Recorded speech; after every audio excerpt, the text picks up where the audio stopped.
Jeg hedder Morten Ry. Jeg er IT-chef i Semler-gruppen. Semler-gruppen er Danmarks største spiller inden for automotive med mere end 3300 ansatte.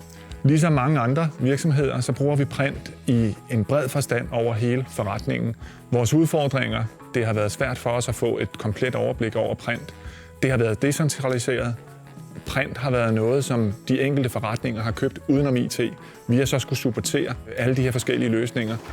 Og da vi opgjorde det, så havde vi næsten 80 forskellige printmodeller fordelt på 15 forskellige brands. Og det er selvfølgelig bøvlet og besværligt og dyrt at servicere. Så løsningen for Ricoh blev en samlet printløsning til Semler-gruppen.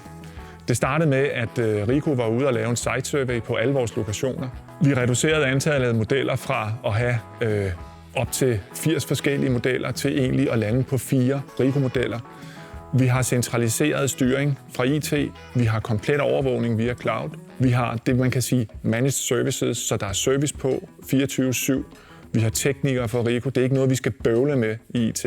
Og så har vi sikker print, så vi kan styre print via adgangskort, og vi kan også styre det her med, at der ikke ligger noget og flyder derude.